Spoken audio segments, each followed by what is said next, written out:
আসসালামু আলাইকুম সবাইকে। আশা করি সবাই ভালো আছো, সুস্থ আছো এবং সুন্দর আছো। আমাদের এইমার্স 27 সেকেন্ড পেপার প্রেজেন্টস পরিবেশ রসায়নের আজকে 2 নাম্বার লেকচারে তোমাদের সবার সামনে হাজির হয়েছি। আমি ইমাম রেজা আলী মুজাহিদ। তো তোমরা আমাকে প্রথমে একটু জানিয়ে দাও সবকিছু ঠিকঠাক দেখা যাচ্ছে কিনা এবং শোনা যাচ্ছে কিনা। আর প্রিভিয়াস লেকচারে আমরা যা কিছু পড়ছিলাম, আমরা যদি একটু খেয়াল করি যে আমাদের লেকচার প্ল্যানিংটা কিরকম ছিল। আমাদের এই হলো পুরা চ্যাপ্টার ম্যাপিংটা, যেখানে আমরা অল্প অল্প করে এই অধ্যায়টা শেষ করে ফেলবো ইনশাল্লাহ। এবং আমাদের এই ফার্স্ট টিউটোরিয়াল গ্রুপে আমরা পাবলিক লাইভের মাধ্যমে এই অধ্যায়টা শেষ করব।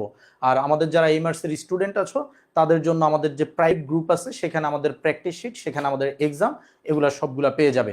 তো আমরা প্রথমে দেখি আমাদের লাইভে সবকিছু ঠিকঠাক আছে কিনা, টেকনিক্যালি সাউন্ড ভিডিও সবকিছু ওকে। আর তোমরা পরিচিত যারা আছে, যারা রেগুলার আমাদের সাথে লাইভ করে, তাদেরকে একটু মেনশন দিয়ে দাও, তারা আমাদের সাথে যুক্ত হয়ে যায়। ওকে,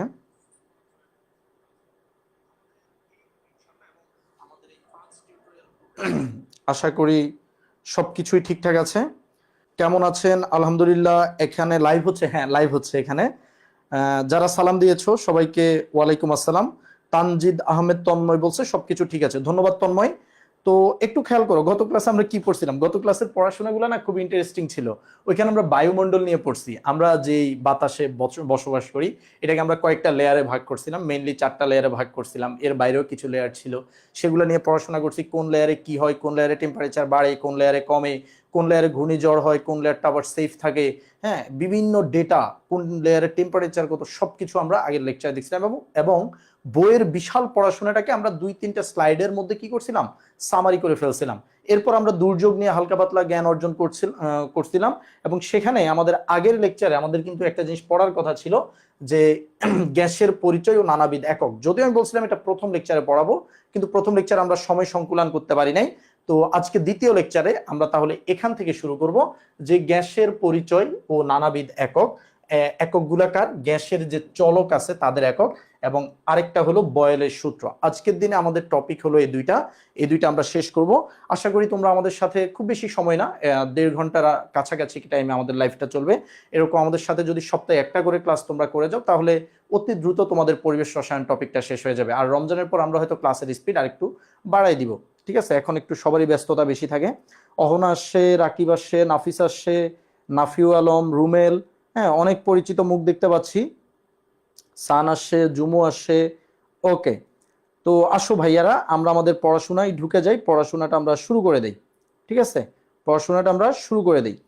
সর্বপ্রথম আসো গ্যাসের পরিচয়। যেহেতু আমাদের এই অধ্যায়টা পরিবেশ রসায়ন, এখানে আসলে গ্যাস নিয়ে প্রচুর পড়া আছে। এই যে 2 নাম্বার যে টপিকটা, এটার মধ্যে অনেকগুলো পড়াশোনা, পুরোটাই গ্যাসকে নিয়ে। তো আমাদের অনেক দিন ধরে গ্যাস নিয়ে পড়াশোনা থাকবে। এই কারণে সর্বপ্রথম আমরা গ্যাসের পরিচয়টা একটু জেনে নিব। গ্যাস আসলে কি? তোমরা জানো যে পদার্থের আসলে 3টা অবস্থা আছে, স্বাভাবিকভাবে 3টা অবস্থা আছে। একটা হলো কঠিন, একটা হলো তরল, একটা হলো গ্যাস। তার মধ্যে যে 3 নাম্বার দশা, সেটাকে আমরা গ্যাস বলতেছি। এই গ্যাসীয় দশায় আমরা জানি যে গ্যাসের নির্দিষ্ট আকার ও আয়তন নাই। তুমি যেই পাত্রে রাখো সেই আকার ধারণ করবে। তুমি যত বড় পাত্রে রাখো, পুরো আয়তনটুকু সে দখল করে নিবে। পাত্রের সম্পূর্ণ স্থান সে দখল করে। অণুগুলো দূরে দূরে ও এলোমেলো ভাবে চলাচল করে। এই যে এলোমেলো ভাবে চলাচল করে, এটাকে যদি আমি আরো ভালো শব্দ দিয়ে বলতে চাই, আমি বলতে পারি সে এলোমেলো ভাবে ছোটাছুটি করে। কি করে ভাইয়া?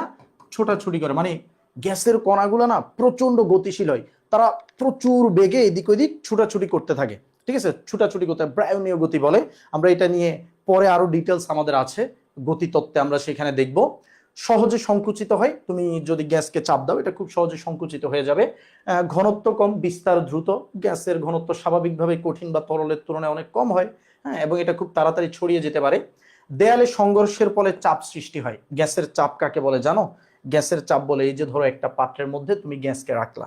তো আমি কি বলছিলাম, যে গ্যাসের যে কণা আছে, অসংখ্য কণা, হাজার কোটি কণা। হ্যাঁ, হাজার কোটি বা লক্ষ কোটি কণা। তোমরা জানো যে 1 মোলের মধ্যে অ্যাভোগাড্রো সংখ্যক কণা থাকে।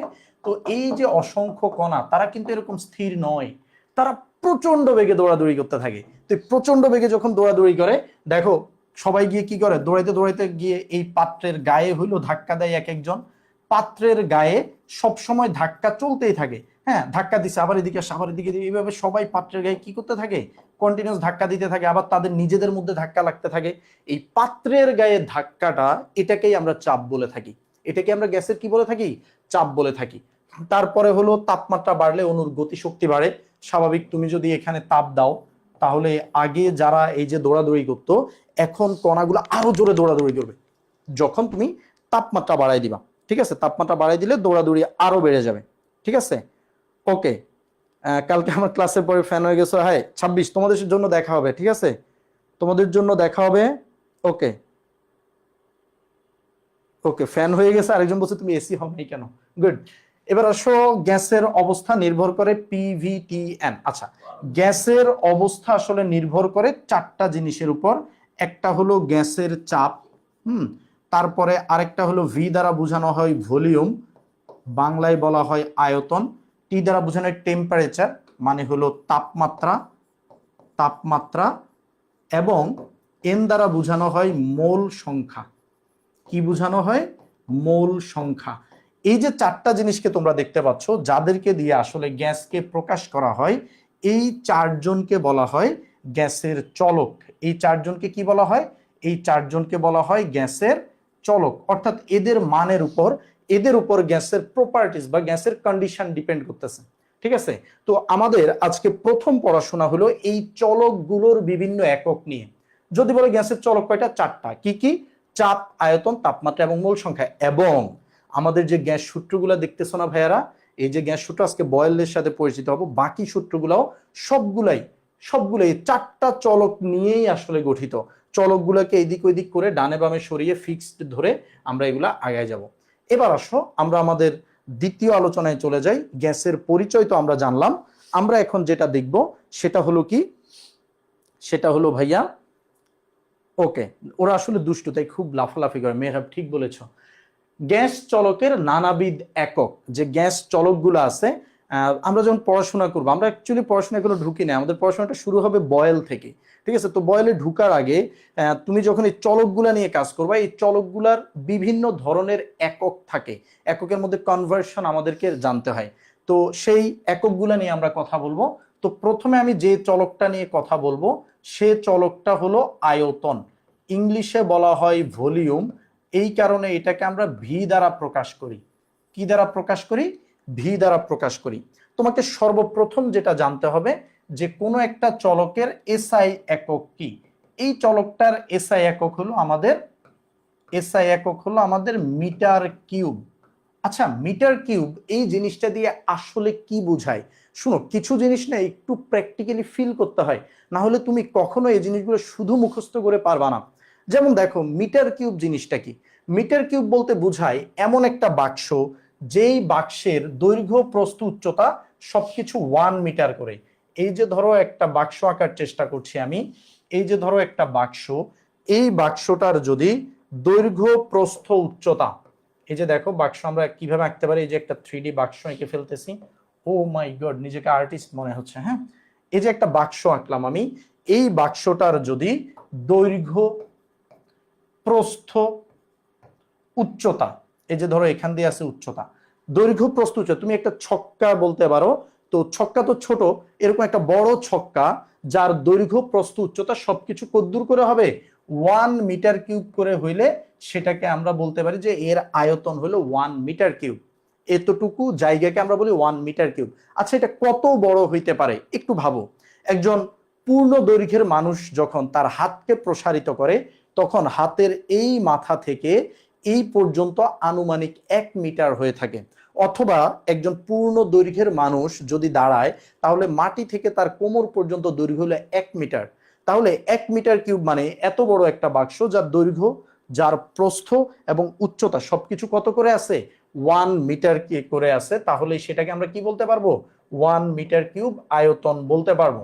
ঠিক আছে, এখন এই মিটার কিউবের সাথে আমাদের অন্যান্য এককগুলোর সম্পর্ক কি? দেখো, তুমি চাইলে 1 মিটার কিউব থেকে খুব সহজেই ডেসিমিটার কিউব লিখতে পারো। দেখো, মিটার কিউব থেকে ডেসিমিটার, কিন্তু কত ডেসিমিটার কিউব, কত ডেসিমিটার কিউব মনে রাখবা, 10⁻³ ডেসিমিটার কিউব। দেখো, 10 ডেসিমিটারে যদিও 1 মিটার, তুমি বলতে পারো ভাই আমি তো ছোটবেলায় পড়ছি 10 ডেসিমিটারে হলো 1 মিটার, তাহলে এখানে কেন 10⁻³ দেখো এখানে সবকিছু কিউবের সম্পর্ক, কিউবের সম্পর্ক, এই কারণে পাওয়ার 3 চলে আসছে। ওকে, এবার তুমি যদি এটাকে সেন্টিমিটার কিউবে কনভার্ট করতে চাও তাহলে ডেসিমিটার কিউব থেকে তুমি দেখবে এটা আসবে 10⁶ সেন্টিমিটার কিউব, 10⁶ সেন্টিমিটার কিউব। আচ্ছা এবার আসো কিছু ইন্টারেস্টিং জিনিসপাতি দেখো, এই যে তুমি ডেসিমিটার কিউব শিখলা না, এই যে তুমি ডেসিমিটার কিউব শিখলা, তুমি কি জানো 1 ডেসিমিটার কিউব হলো আসলে আমাদের 1 লিটার আয়তনকে বোঝায়। 1 লিটার আয়তন মানে কোনটা, দেখো আমরা বাজার থেকে যেসব সফট ড্রিঙ্কস কিনে খাই, সে ধরো এই যে একটা ড্রিঙ্কস, এই বোতলটা কিন্তু 1 লিটার। আমরা যে মামের বোতলগুলো কিনি পানির জন্য, সাদা পানি অ্যাজ ইউজুয়াল, ওগুলো হলো 1/2 লিটার, এটা কি 1 লিটার, তার মানে এটা 1 ডেসিমিটার কিউব, এটা কি 1 ডেসিমিটার কিউব। আচ্ছা তুমি কি জানো, তুমি কি জানো যে ভাইয়া এই 1 সেন্টিমিটার কিউব মানে কতদূর? দেখো যদি কেউ বলে 1 সেন্টিমিটার কিউব, দেখো ভাই 1 সেন্টিমিটার কিউব মানে কিন্তু খুবই ছোট্ট একটা জায়গা। হ্যাঁ, আমাদের যে স্কেলের ছোট একটা ভাগ আছে সেন্টিমিটার, আমি যদি আঁকতে চাই এটা এতটাই ছোট হবে যে তুমি দেখতেই পারবে না ভালো করে, এই যে একটু আরো ছোট হবে, আরো ছোট একটু জায়গাকে আমরা বলি 1 সেন্টিমিটার কিউব। তো এই 1 সেন্টিমিটার কিউবের মধ্যে আসলে কতদূর লিকুইড থাকে? 1 মিলিলিটার লিকুইড থাকতে পারে। তোমরা জানো যে ভাই এটাকে আমরা যেভাবে 1 লিটার বলি, একইভাবে কিন্তু আমরা 1 লিটারকে আবার কি বলি? 1 লিটারকে কিন্তু আমরা 1000 মিলিলিটার বলতে পারি। হ্যাঁ, তোমরা দেখো না যে 1/2 লিটার বোতলের উপর লেখা থাকে 500 মিলিলিটার, এমএল, এমএল বলো আর কি, ঠিক আছে, সেই 500 মিলিলিটার। তাহলে দেখো এখান থেকে কিন্তু আমি আবার এটাও বলে দিতে পারি যে 1 সেন্টিমিটার কিউব যেহেতু 1 এমএল, সো 1000 সেন্টিমিটার কিউব। অবশ্য এই 1 ডেসিমিটার কিউব যে 1000 সেন্টিমিটার কিউব, এটা এখানেও দেখা যাচ্ছে। তো দেখো একটার সাথে একটা কিভাবে রিলেটেড, তুমি শুধু অল্প কিছু কনসেপ্ট যদি ক্লিয়ার রাখো তাহলে তুমি খুব ইজিলি এই জিনিসগুলো কনভার্ট করতে পারবা। খুব বেশি কি কঠিন কিছু? খুব বেশি কঠিন কিছু না। তো আমরা আসলে আরো কি একটা মনে রাখবো, আরেকটা ডেটা আমরা মনে রাখবো, সেটা হলো যে 1 metre cube equals to 1 metre cube equals to 1000 litre. ঠিক আছে, এই যে এটা এখান থেকে বুঝাই যাচ্ছে যে 1 ডেসিমিটার কিউব যেহেতু 1 লিটার, তাহলে এই যে 1000 ডেসিমিটার কিউবে 1 মিটার কিউব, তো 1000 ডেসিমিটার কিউব মানে 1000 লিটার। ঠিক আছে, জাস্ট একটার সাথে একটা সম্পর্ক তুমি ঠান্ডা মাথায় চিন্তা করতে হবে। আমাদের পরীক্ষায় কোনটা বেশি লাগবে? আমাদের খাতা কলমে দেখো, আমি একটা জিনিস প্রত্যেকটা ক্লাসে বলি যে তুমি যদি আজকে একদিনে বসে ট্রাই করো সব একক শিখে ফেলবা, তুমি একটাও শিখতে পারবা না। কিন্তু তুমি যদি চিন্তা করো যে ওকে আমি বেসিকটা বুঝছি, এটা আমার খাতায় লেখা থাকবে, আমি প্রত্যেকদিন যখন ম্যাথ করব আমি ধীরে ধীরে এই জিনিসগুলো আত্মস্থ করার ট্রাই করব, তুমি এমনিই শিখে যাবা। ঠিক আছে, সবগুলা জেনে জেনে যখন ব্যবহার করবা তখন এমনিই শিখে যাবা। ঠিক আছে, তো আমাদের এটা খুব কাজে লাগে, 1 metre cube equal to 1000 litre. ঠিক আছে, ম্যাথ করতে গেলে এইটা কাজে লাগবে, বাকিগুলো হালকা পাতলা কাজে লাগবে, কোনোটা যে লাগবে না ব্যাপারটা তা না। তাহলে এটা হলো আমাদের আয়তনের বিভিন্ন একক। কিসের একক? আয়তনের বিভিন্ন একক। এবার আসো ভাইয়া আমরা দেখবো এবার কি, আমরা এবার দেখবো চাপের একক। ঠিক আছে, চাপের একক, চাপ মানে তো বুঝি নাকি, চাপের একক। তোমরা কি জানো চাপের এসআই একক কি? চাপের এসআই একক কি?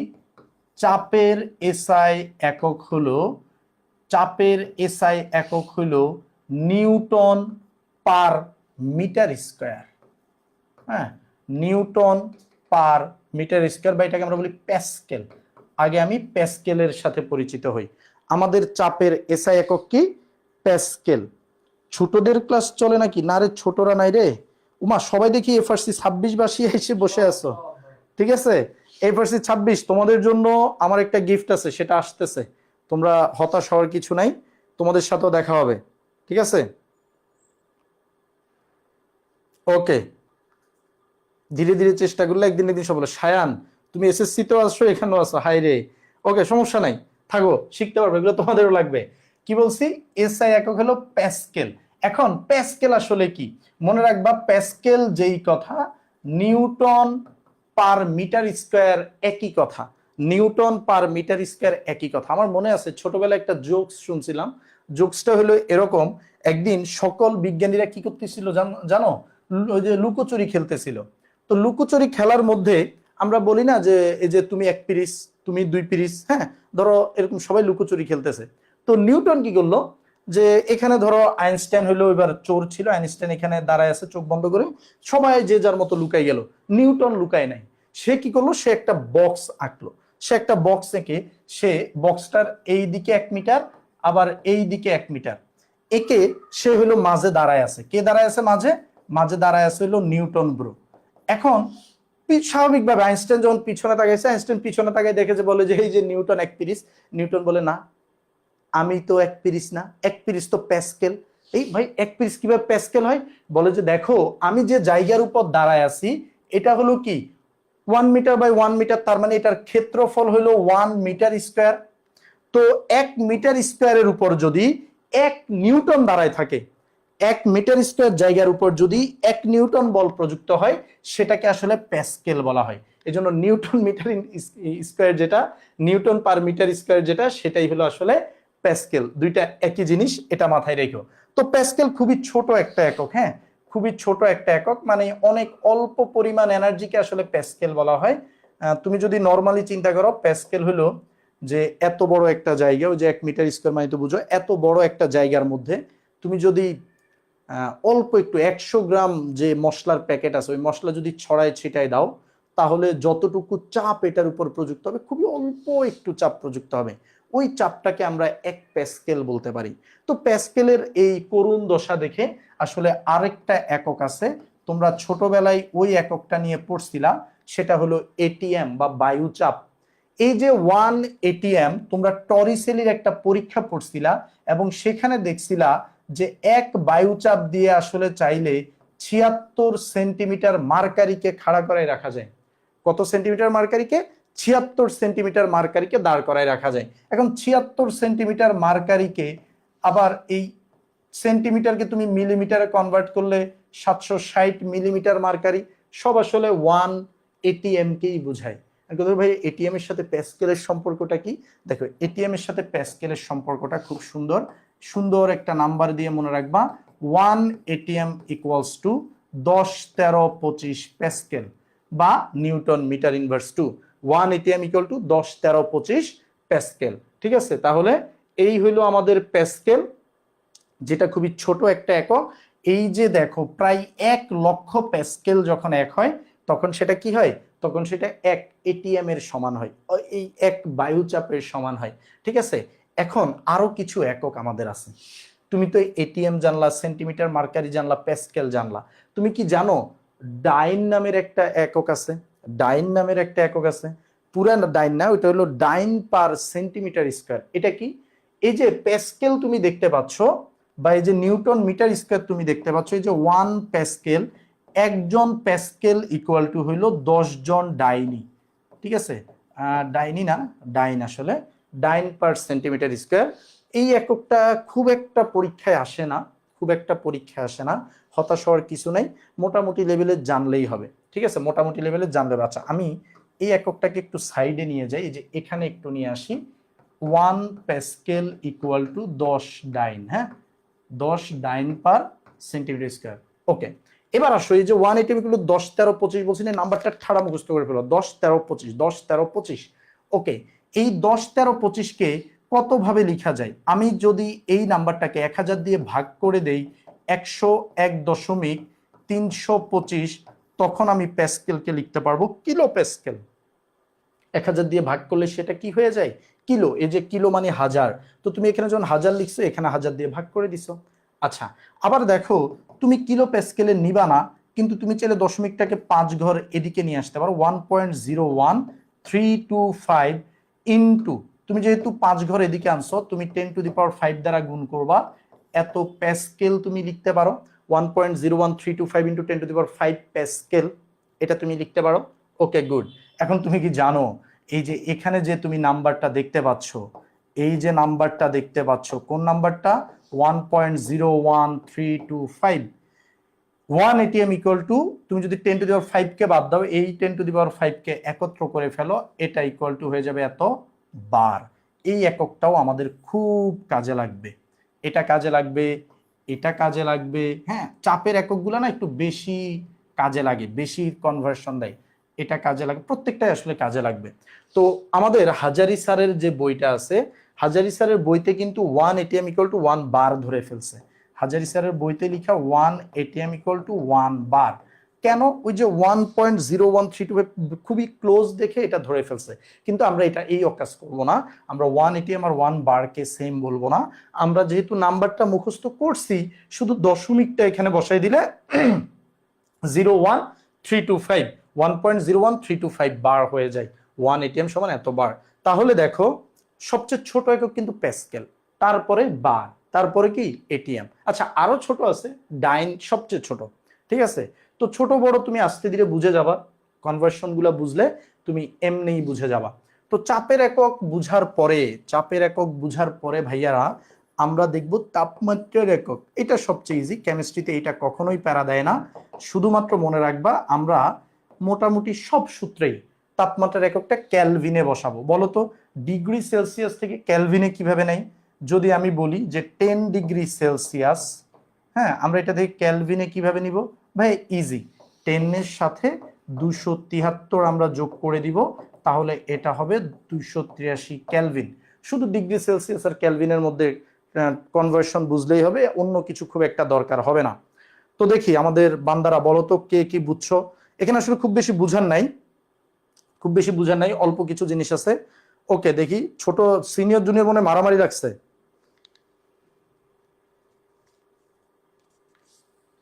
কালকে বাইরের ক্লাস করে মজা লাগছে দেখে আজকে এখানে এসে বসে আছো। ওকে এবার আসো তোমরা।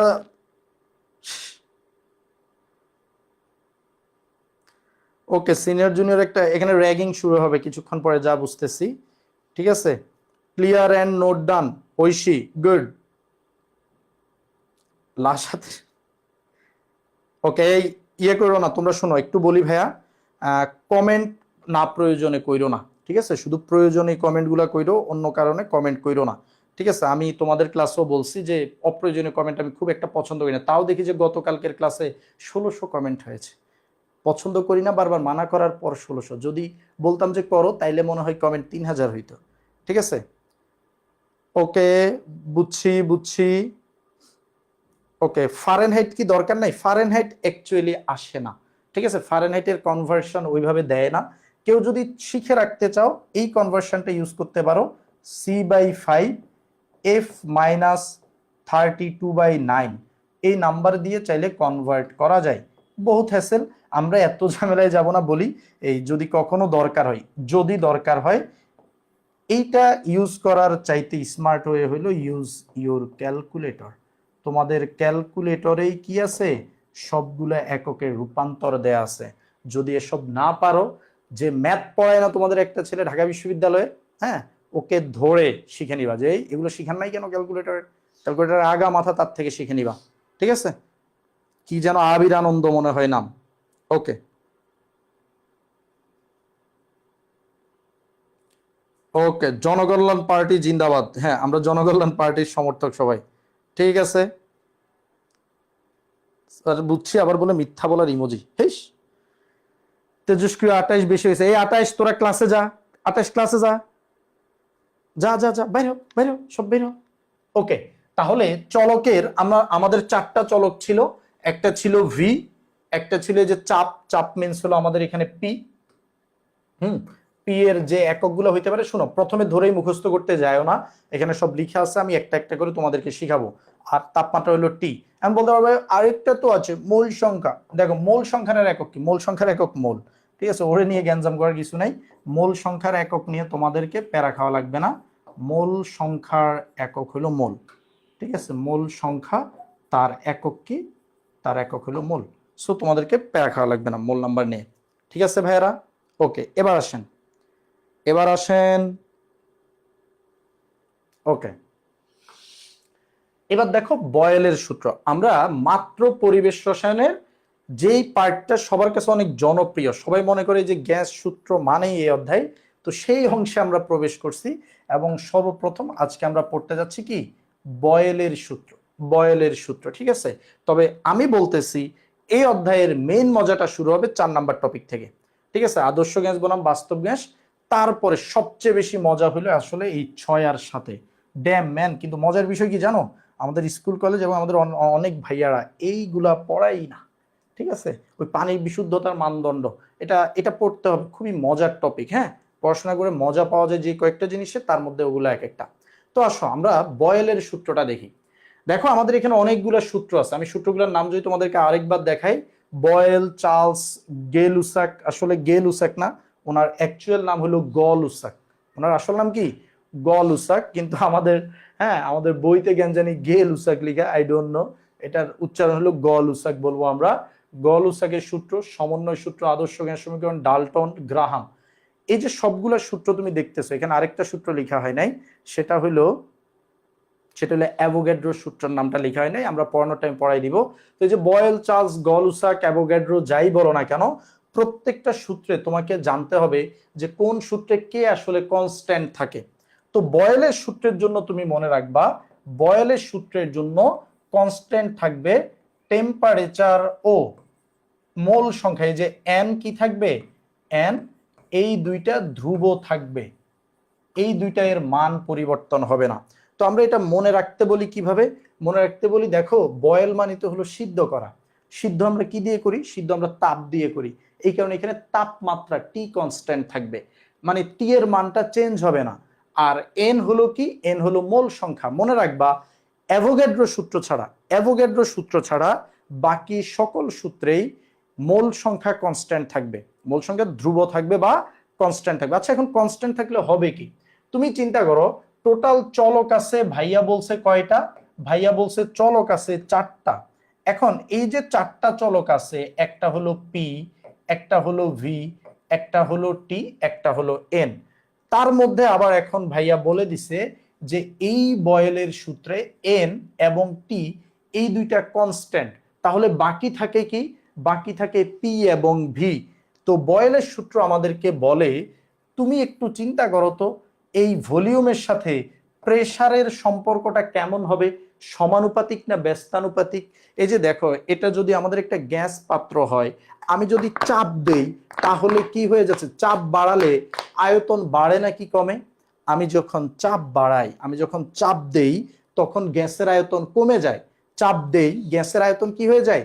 কমে যায়। আবার আমি যখন চাপ কমিয়ে ফেলি, গ্যাসের আয়তন বেড়ে যায়। তুমি বুঝছো, চাপ বেশি আয়তন কম, চাপ কম আয়তন বেশি। তাহলে এই যে প্রেসার এবং ভলিউমের মধ্যে সম্পর্কটা হলো ব্যস্তানুপাতিক। তাহলে ভি প্রপোর্শনাল টু 1/p। তো এইটাকে 1/p লিখা মানেই এটা দ্বারা কি বোঝানো হয়? ব্যস্তানুপাতিক সম্পর্ক বোঝানো হয়। এখন ভাইয়ারা বলো তো, আমরা যদি সমানুপাতিকের এই চিহ্নটাকে উঠাইতে চাই, আমরা কি দিতে হয়? একটা সমান চিহ্ন এবং একটা ধ্রুবক দিতে হয়, এবং কে ইন্টু 1/p। আমি যদি পিটাকে এইদিকে পাঠাই দেই, তাহলে কি থাকে? PV equals to K, PV equals to K. তার মানে তুমি তাপমাত্রা ও মোল সংখ্যা যখন ধ্রুব থাকবে, অর্থাৎ তুমি যখন মোল সংখ্যাও চেঞ্জ করবা না, তাপমাত্রাও চেঞ্জ করবা না একটা সিস্টেমের মধ্যে, এই যে ধরো ইটস আওয়ার সিস্টেম, এই সিস্টেমের মধ্যে যে গ্যাসগুলো আছে, তুমি তাদের টেম্পারেচার চেঞ্জ করবা না, তার মানে তুমি এখানে কোনো তাপ দিবা না, এবং তুমি কি করবা না? তুমি এখানে নতুন করে গ্যাস ঢুকাবাও না, বের করবা না। ঢুকাইলে আর না বের করলে তাদের মোল সংখ্যা কনস্ট্যান্ট থাকবে, এবং সেক্ষেত্রে তুমি যখন চাপ দিবা তখন আয়তন কমে যাবে, চাপ কমাইলে আয়তন বেড়ে যাবে।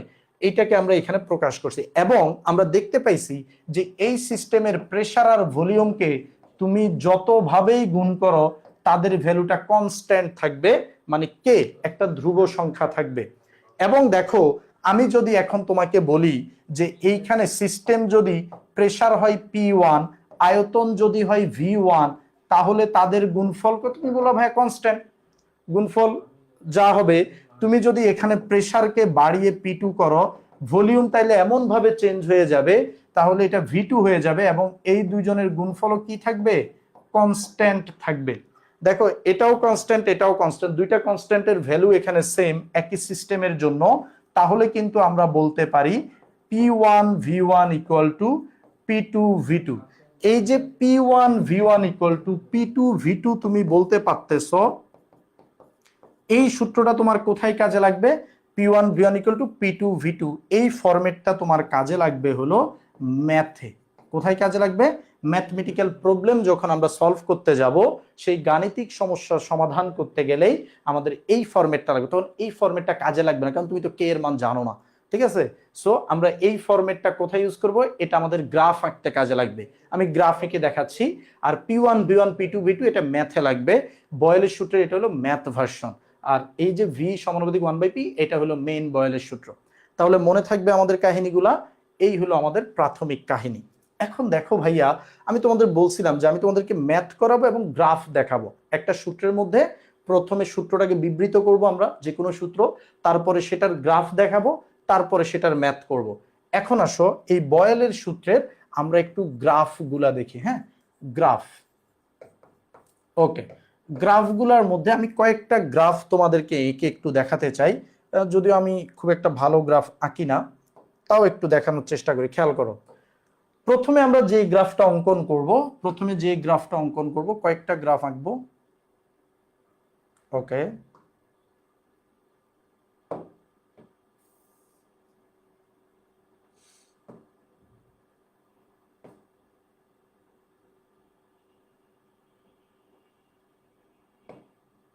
ওকে, এই যে ধরো আমাদের এক্স এক্সিস এবং ওয়াই এক্সিস আছে। আমি প্রথম গ্রাফটা বললাম যে আমি ভি ভার্সাস 1/p এর গ্রাফ আঁকবো। এটা একটা প্ল্যান আমার। তোমরা যারা পারো তারা একটু এঁকে ফেলো তো দেখি। তোমাদের ম্যাথ টিচার আবির আনন্দ দেখি তোমাদেরকে কি কি শিখাইছে, পারো কিনা তোমরা? আবির তো ফাঁকিবাজ, শুধু নিজের পড়াশোনা নিয়ে থাকে, তোমাদেরকে পড়ায়? ওকে, তো এইটাতে আমরা আঁকবো ভি বনাম পি এর গ্রাফ। তারপরে আমরা আঁকবো ডিরেক্ট কি এক্স এক্সিস ওয়াই এক্সিস দেওয়ার কোনো অপশন আছে? এমনি এমনি আঁকতে হয় ভাই? তো আমি যে এতগুলা গ্রাফ আঁকবো তো আমার জীবন বের হয়ে যাবে। কম্বাইন করে বারবার করে ই করে নেন। Copy paste. হ্যাঁ, আচ্ছা,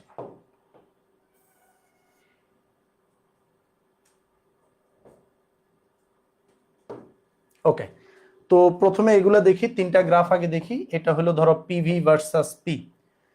প্রথমে এই তিনটা গ্রাফ আমরা একটু শেখার চেষ্টা করব। একটা হলো ভি ভার্সাস 1/p, একটা হলো ভি ভার্সাস পি, আর একটা হলো পিভি ভার্সাস পি। ঠিক আছে? তো আমরা এগুলো আঁকার জন্য সবার আগে আমাদেরকে দেখতে হবে, আমাদের কাছে একটা সূত্র আছে, সেটা হলো ভি। এই যে দেখো, এই লাইনটা থেকে আসি, এই যে ভি ইকুয়াল টু কে ইন্টু 1/p। ঠিক আছে? তো আমরা একটু লিখলাম যে V equals to K into 1/p। তো তোমাকে যখন আমি ভি ভার্সেস 1/p বলবো, তোমরা গ্রাফ আঁকার কিছু সিস্টেম একটু দেখো। তুমি ভি কে কোন এক্সিসে দিছো? তুমি এটাকে বলবা ভি ভার্সাস 1/p। প্রথমে যেটা থাকে সেটাকে আমরা ওয়াই এক্সিসে প্লেস করি নর্মালি। তো ভি কে তুমি ওয়াই এক্সিসে দিছো, আমি বললাম যে এটা হলো ওয়াই। ভি কে কি বললাম? ওয়াই বললাম। 1/p, এই 1/p পুরাটাকে আমি এক্স এক্সিসে দিছি, তাইলে ভাই এটা এক্স। ওকে, এখন তোমরা সরল রেখা অধ্যায়ে শিখছো যে একটা সরল রেখার সমীকরণ হলো y equal to mx plus C. এখন তুমি খেয়াল করো, এক্স এর সাথে যা কিছু থাকে তাকে আমরা কি বলি? এম বলি। আবারও বলো তো আমার সাথে, এক্স এর সাথে যা থাকবে তাকে আমরা এম বলবো, আদর করে এম বলবো। তাহলে এখানে যদি আমি তোমাকে বলি যে ভাইয়া তুমি তো ভি কে কি ডাকছো? তুমি ভি কে ওয়াই ডাকছো, 1/p কে এক্স ডাকছো, তাহলে এক্স এর সাথে যে আছে তাকে তুমি বলবা এম। তাহলে Y equal to M X. এখানে তো ভাইয়া সি নাই, মানে জিরো। সি এর ভ্যালু এখানে কত? জিরো। তো সি এর ভ্যালু যদি জিরো হয়, আমাদের গ্রাফটা থাকে ওয়াই ইকুয়াল টু কি? mx। Y equal to mx। এখন তোমরা বলো তো ওয়াই ইকুয়াল টু mx গ্রাফটা কেমন হয়? ওয়াই ইকুয়াল টু mx হলো যেখানে সি এর ভ্যালু জিরো, এটা হলো একটা মূল বিন্দুগামী সরল রেখা। এটা কেমন হয়? এটা হয় একটা মূল বিন্দুগামী সরল রেখা। দেখো, এটা আমাদের মূল বিন্দু 0 0, তাহলে এটা হলো সেই মূল বিন্দুগামী সরল রেখা। ঠিক আছে? এই যে মূল বিন্দুগামী সরল রেখা। ঠিক আছে? একটু কালার পাল্টাই দেই, তাহলে দেখতে মনে একটু ভালো লাগবে। নাকি? হ্যাঁ, এই যে দেখো মূল বিন্দুগামী সরল রেখা, যেখানে আমরা লাস্টের পার্টটাকে ডট ডট দিয়ে এখানে মিলাই দিব। ঠিক আছে, ওকে, ডট ডট দিয়ে মিলাবো, বাস্তবিক পক্ষে মিলাবো না। তো এইটা হলো আমাদের কেমন গ্রাফ। যদি বলে ভি ভার্সেস 1/p গ্রাফটা কেমন হয়, তোমরা বলবা মূল বিন্দুগামী সরল রেখা। এবার আসো ভি ভার্সেস পি গ্রাফ। এটা আবার কেমন হয়ে গেল দেখো। ভি ভার্সেস পি গ্রাফের জন্য আমি যদি আগের মতো করে চিন্তা করি, তো আমি এটা তো জানি যে আমরা ভি ইকুয়াল টু কে ইন্টু 1/p। তো তুমি পি কে, ভি কে ধরছো তুমি ওয়াই, আর কে ইন্টু 1/p, পি এর জায়গায় ধরছো তুমি এক্স। তো এখন এক্স কে যদি আমি এ পাশে পাঠাই দেই, এক্স ওয়াই ইকুয়ালস টু কে। এই যে এক্স ওয়াই ইকুয়ালস টু কে, এইটা মেবি তোমাদের এখনো হয় নাই, কারণ সেকেন্ড পেপারের এইটা হইলো তোমাদের কিসের মধ্যে আছে, ওই যে কনিক্স চ্যাপ্টারটাই আছে, কনিক্স নামের একটা চ্যাপ্টার আছে, সেখানে যে এক্স ওয়াই ইকুয়াল টু কে এই গ্রাফটা তোমাদেরকে শেখানো হবে। এইটা হইলো একটা, এই যে এটাকে বলা হয় কি, আয়তাকার অধিবৃত্ত। এটাকে কি বলা হয়? আয়তাকার অধিবৃত্ত। তাহলে এই গ্রাফটা দেখতে কিসের মতো হবে? আয়তাকার অধিবৃত্ত। তো তোমরা আমাকে জিজ্ঞেস করো না যে এটাকে কেন আয়তাকার অধিবৃত্ত বলা হয়। এগুলা যখন কোনিক্স পড়বা তখন হলো আবির ভাইয়া পানি পানি করে দিবে। ঠিক আছে, এগুলা কি করে দিবে? আবির ভাইয়া পানি পানি করে দিবে। ওকে, এবার তাহলে দেখো এক্স ওয়াই ইকুয়াল টু কে। আমি নিজে পারে কিনা এটা আবার দেখার বিষয়, শুধু বলতেছি পানি বের করে দিবে, পারে না এগুলা। এই যে আমি ম্যাথ পড়ে দিচ্ছি তোমাদেরকে, পুরো মানে সমীকরণ কি বলে, ফাংশন, সরলরেখা, বৃত্ত, কনিক্স সব অধ্যায় যে পড়াই দিচ্ছি এখানে। ঠিক আছে, ওকে, এবার একটু খেয়াল করো, আবির পাশ থেকে কাশে না। ঠিক আছে, এবার দেখো এই যে পিভি ভার্সেস পি গ্রাফটা কেমন হবে। ভাই পিভি ভার্সেস পি গ্রাফের জন্য আমাদের যে ইকুয়েশনটা আছে ভি ইকুয়াল টু কে 1/p, আমি যদি পি আর ভি কে এক করে ফেলি, আমরা জানি পিভি ইকুয়াল টু কে।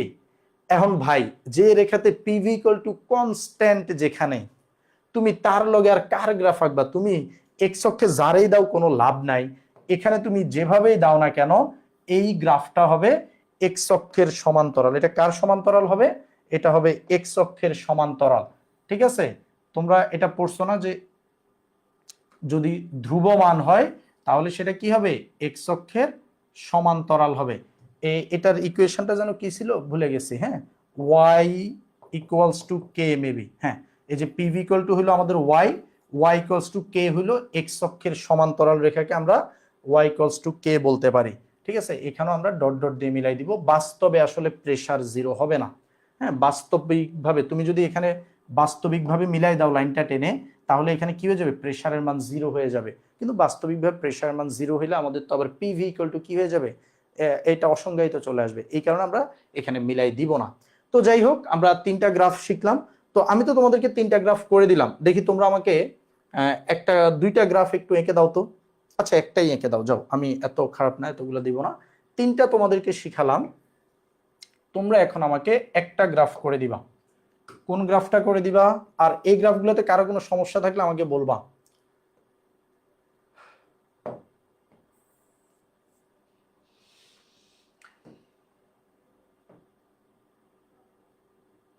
ওকে, তো তোমাদেরকে আমি বললাম যে তোমরা এখন আমাকে এঁকে দিবা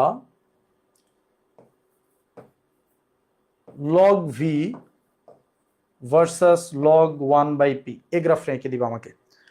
আর আরেকটা একবার হলো তোমরা আমার জন্য, যাও দুইটাই দিন, নাহলে তোমরা আবার মন খারাপ করবা যে ভাইয়া নিজে তিনটাই এঁকেছে আর আমাদেরকে একটা দিচ্ছে মাত্র। তো মন খারাপ করার কিছু নাই, আমি এই যে তোমাদেরকেও দুইটা দিয়ে দিচ্ছি। হ্যাঁ, ভাল লাগবে তাইলে। এটা একবার হইলো তোমরা log V versus log P, এই দুইটা গ্রাফ দেখি তোমরা বলো তো কেমন হবে। এই ফার্স্ট ইয়ার ক্লাস আছে আজকে? ইংলিশ ক্লাস আর নাই, কথা ছিল বুঝছেন না। একটু গ্রুপে মেসেজ দিয়ে দিত, ওরা তো পাগল হয়ে গেছে, এখানে এসে গ্যাঞ্জাম করতেছে। পোলাবেন পোলাবেন গ্যাঞ্জাম করিস না বেটা, ক্লাস হবে, প্যারা নাই। এত গান নিলাম।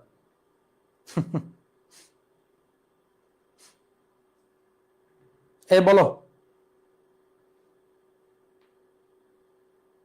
কিভাবে করবা বলো। আমি 3টা গ্রাফ করে দিয়ে তোমাদের থেকে কি 2টা গ্রাফ চাইতে পারি না? কারণ অনেকে বলবে ভাই করাইছেন কি আর দিচ্ছেন কি, এসব বলে লাভ নাই। ওই যে রিমিত পোদ্দার বলতেছে স্যার আপনি সহজে কি আম করে কঠিন দেয়, এগুলো সহজ। দেখছো দেখছো এই জন্যই বলি কেমিস্ট্রি করবা না। আশপাশের নয়েজ নয়েজ নয়েজ শোনা যাবে না, ঠিক আছে? দেখো তোমাদেরকে যখন log V versus log 1/p দিবে, তুমি আসলে কি করবা? আমি বলবো ভাই সোজা, আমরা কি ম্যাথে ম্যাথে আসলে দুর্বলতা থেকে গেলে এগুলো আঁকতে পারবা না। তো ম্যাথ আসলে তোমাদেরকে কে যে পড়ায়, হ্যাঁ, তো না বলি আর খেপে যাবে পাশ থেকে। ওকে, তো V equal to 1/p into K, এটা হলো কি আমাদের, ভাই আমি এক লাইন স্কিপ করতে চাই না, আমি সব লাইন লিখি, নাইলে আবার কইবা যে ভাই স্কিপ করছে। কে ইন্টু 1/p। তো আমরা যেহেতু দেখতে পাচ্ছি লগ আছে, আমরা কি করি, দুই পাশে লগ করে দেই। তো এটা হবে লগ ভি, আর এই পাশে হবে লগ কে ইন্টু 1/p। এখন তোমাদের কি শেখানো হয়েছে যে লগের ভিতর যদি গুণ থাকে তাহলে তাদেরকে কি আকারে লেখা যায়? তাদেরকে যোগ আকারে লেখা যায়, লগ 1/p। এখন খেয়াল করো, এখন খেয়াল করো, আমি এইটাকে একটু প্রসেস করতেছি। প্রসেসটা কিরকম? লগ ভি লগ 1/p কে একটু আগে আনতেছি, আর লগ কে কে একটু পরে লিখতেছি। এখন দেখো তো গ্রাফটা, এই সমীকরণটা কিসের মতো হয়েছে? লগ ভি এটা ওয়াই অক্ষে আছে, আমি এটাকে ধরলাম ওয়াই। ওয়াই অক্ষে আছে এই জন্য কি ধরলাম, ওকে ওয়াই ধরবো। ওকে আমি বললাম এটা হলো আমার ওয়াই। এই যে লগ 1/p, এটা কি, এই পুরাটা হলো আমার এক্স, এন্ড এক্স এর সাথে যে থাকে সেটা হলো এম। কিন্তু নাউজুবিল্লাহ ভাইয়া, এখানে এটার সাথে কিচ্ছু নাই। কিন্তু কিচ্ছু না থাকলেও এখানে কি আছে, একটা ওয়ান আছে না? যার কেউ নাই তার কি আছে, তার হলো এক আছে, এই যে এক। তো আমরা এখানে এককেই বলবো এম, আমরা এককে কি বলবো, এম বলবো। আর এই যে লগকে যোগ দিয়ে যা থাকে সেটাকে আমরা বলবো সি, যোগ দিয়ে যা থাকে সেটাকে আমরা কি বলবো, সেটাকে আমরা বলবো সি। তাহলে এবার আমাদের গ্রাফটা কেমন হবে? এবার আমাদের গ্রাফটা হবে হইলো, দেখো Y equal to M X plus C, Y equal to M X plus C, এবং Y equal to M X plus C রেখার গ্রাফ ঢাল ইয়ে কেমন হয়, রেখা কেমন হয়? এটার মধ্যে একটা কর্তিত অংশ থাকবে, ঠিক আছে? এই যে একটা কর্তিত অংশ থাকবে, এবং আমরা এখানে বলতে পারি যে এই যে কর্তিত অংশটা আছে, এই অংশটার ভ্যালু হলো যে সি, এই যে সি, সি ইকুয়াল টু কিন্তু লগ কে। আমরা বলতে পারি যে এই অংশটার দৈর্ঘ্য হলো লগ কে, বা আমি ভিতরের দিকে লিখি নাইলে কনফিউজিং লাগতে পারে। এই যে এই অংশটার দৈর্ঘ্য, এই অংশটার দৈর্ঘ্য হলো সি, মানে লগ কে। আর যদি তোমাকে আমি বলি যে এই রেখার ঢাল কত হবে, দেখো এই রেখার ঢাল কিন্তু হবে 1। কেন 1? কারণ এখানে এম এর মান তুমি কত পাইছো, এম এর মান তুমি 1 পাইছিলে, এম এর মান 1, ঠিক আছে? এখন বলো তো এম ইকুয়াল টু, আবার তোমরা কি শিখছো, এ বলো ঢাল ইকুয়াল টু কি, ten theta, ten theta equal to 1। এই টেন কতর মান 1 বলো আবির, পারে না, 45, ঠিক আছে? তার মানে এই রেখাটা কত ডিগ্রি কোণে থাকে, ঠিক 45 ডিগ্রি অ্যাঙ্গেলে থাকে, ঠিক আছে? একদম একটা আদর্শ হেলানো রেখা বলা যায়, ঠিক আছে? ভালো ছেলে রেখাটা। ওকে, তাহলে এটা করে দিলাম।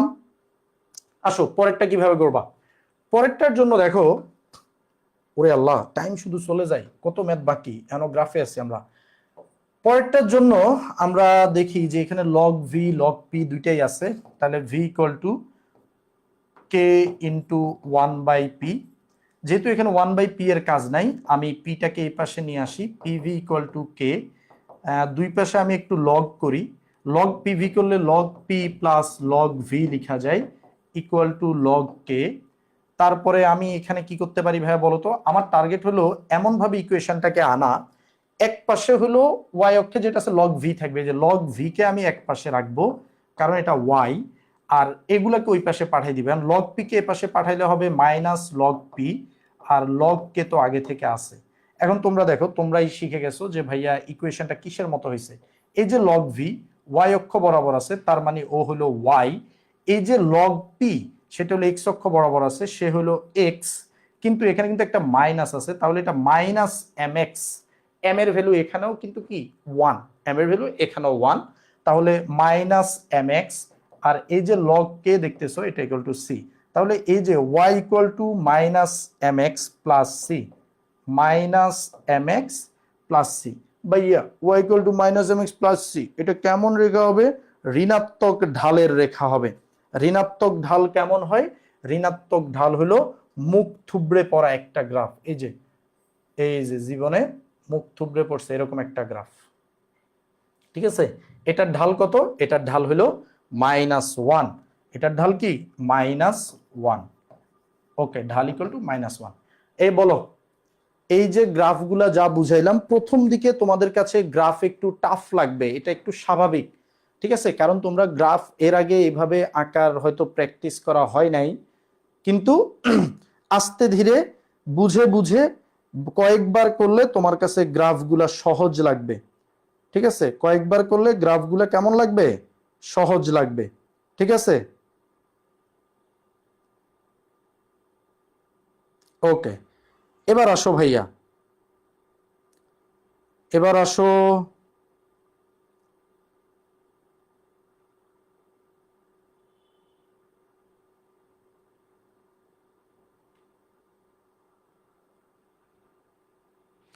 সবাই কি বুঝতে পারছি? গুড।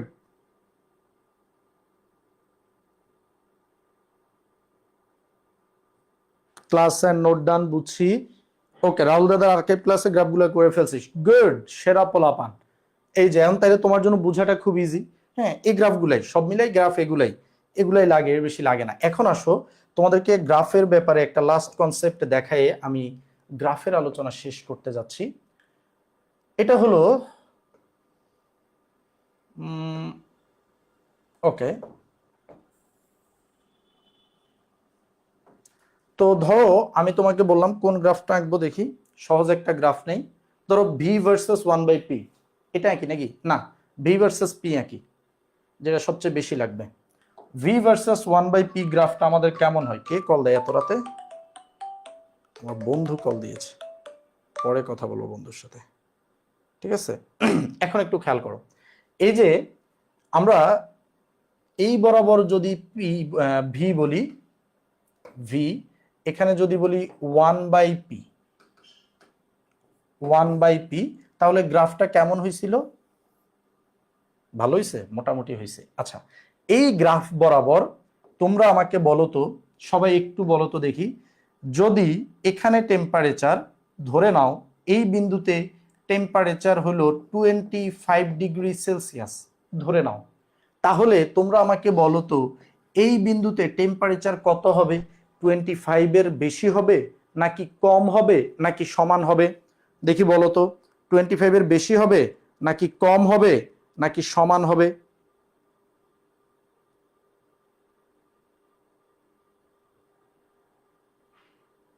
বলো তো, 25-এর বেশি, কম নাকি সমান? বলো বলো বলো।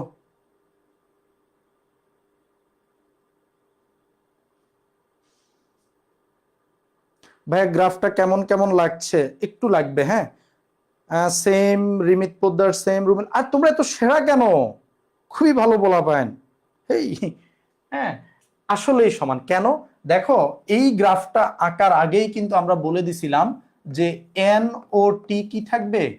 কনস্ট্যান্ট থাকবে। তার মানে এই রেখার প্রতিটা বিন্দুতে দুইটা ভ্যালুর মান কখনোই চেঞ্জ হবে না। সেই দুইটা কি? মোল সংখ্যা এবং ঘনমাত্রা, মোল সংখ্যা এবং তাপমাত্রা। তো এখানে 25 হলে এখানেও আসলে 25°C হবে। তো যাই হোক, তোমরা তাইলে এই কনসেপ্টটা বুঝছো। এখন আসো মেইন কনসেপ্টের দিকে আমরা যাই। তো আমরা একটা জিনিস ক্লিয়ার, যে এই রেখাগুলা বরাবর আয়তাকার অধিবৃত্তের যে কোনো বিন্দুতে তুমি যদি তাপমাত্রা নির্ণয় করতে চাও, এখানে টেম্পারেচার যা এখানে তা এখানে, প্রত্যেকটা বিন্দুতে টেম্পারেচার সেম। এই জন্য এই রেখাগুলোকে বলা হয় আইসোথার্মাল রেখা। কি রেখা? আইসোথার্মাল রেখা।